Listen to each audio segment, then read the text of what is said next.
मिलल कुशवाहा भता दे सखी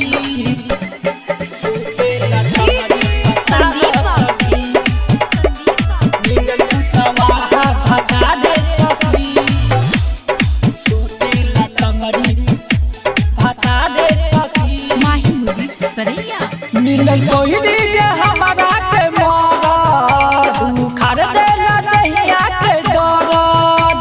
उखाड़ देला दहिया के दर्द मिलल कोई दीजे हमारा के मरद पूरा नस के उखाड़ देला दर्द गइनी गवन के रतिया पूरा भइल जे बतिया गइनी गवन के रतिया पूरा भइल जे बतिया खोले लहंगा के डोरी सखी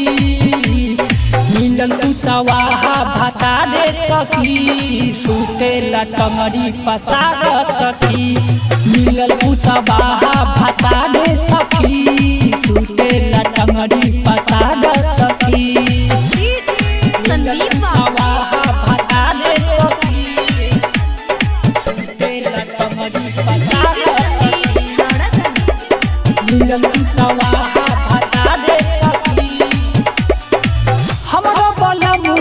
टोली के पुजारी सदिया पड़ोचे कर रंगा दादी बतिया तो हमर तनिको न बुझे पोखरी में मूसर हरदम कूटे पोखरी में मूसर हरदम कूटे हमरो बोलमुआ टोली के पुजारी सदिया पड़ोचे कर रंगा दादी बतिया के हमर तनिको न बुझे पोखरी में मूसर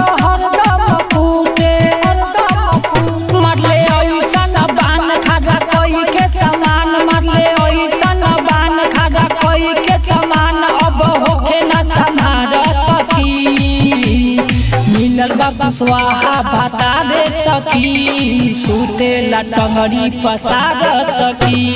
मिलल कुशवाहा भता दे सखी सुतेला टंगड़ी पसार सखी कुशवाहा भता दे सखी सुतेला टंगड़ी पसार मिलल कुशवाहा भता दे के गिंजन पहिले जल्दी से सादा डिसीजन पहिले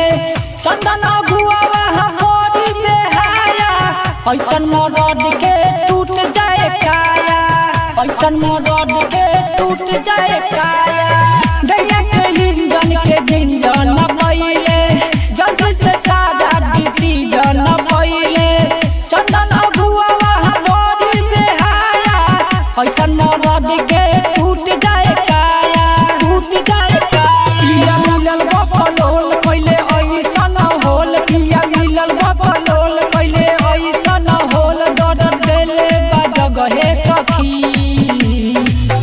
कुशवाहा भता दे सखी सुतेला टंगड़ी पसार सखी